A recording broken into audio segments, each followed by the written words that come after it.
که رمضان خوش آمد. بدا به حال آنهایی که رمضان شریف را به قماربازی افتتاح کردند. بدا به حال آنهایی که حتی در ماه رمضان گران فروشی میکنند. چطور دلت میشه برادر عزیز؟ بدا به حال آنهایی که حتی در شبهای رمضان که هر شب قدر است بگوین الله اکبر و این هنوزم به فیلم و سریال مصروف است، هنوزم به دروغ و غیبت مصروف است، هنوزم از کوچگردی و الاگردی این جوان من بیکار نیست. رمضان برای این بچه آمده، برای این خواهر آمده، برای این مادر و پدر آمده. رمضان آمده دروازه های دوزخ را بسته کرده. رسول کریم صلی الله علیه و سلم می‌فرمایند که در شب اول رمضان خداوند 1,000,000 نفر گناهگاری که دوزخی هست میبخشد.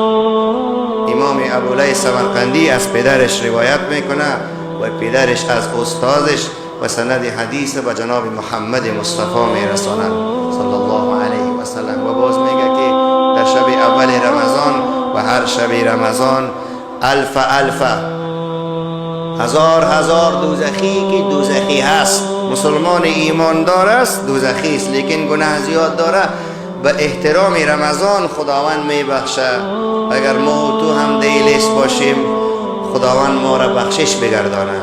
هزار یکن دهن صدن 3 یکن دهن صدن 1000 10,000 100,000 میلیون. ریاضی خواندی؟ 33 6 صفر میشه که پهلو یک بارین 1,000,000 میشه. هزار 1,000,000 گناهگار را خداوند در هر شب رمضان مورد بخشش قرار میده. میدانین یا نه؟ نه، این همون رمضانی است که رسول الله را دیده بگوین الله اکبر. رمضان یک رمضان است. این همون رمضانی است که ابوبکر صدیق دیده و حالا آمده به خانه تو. کدام رمضان دیگه نیست.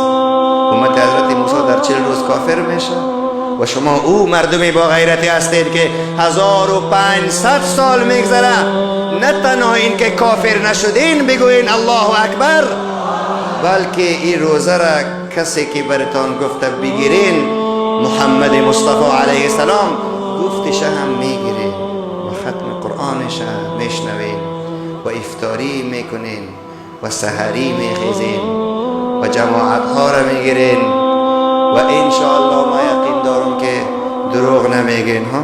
بعد از این گذشته را صلوات دهن جای ذکر الله است.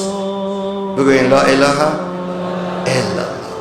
جهان حضرت پیغمبر صلی الله علیه و سلم میفرمایند که کسی که روزه میگیره و در زبان خود دروغ میگه خداوند هیچ نیاز به این روزی از این نداره، روزیش قبول نمیکنه.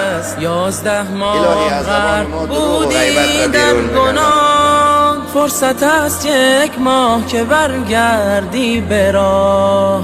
با طلوع عطر ماه رمضان شکر کن شکر خدای مهربان.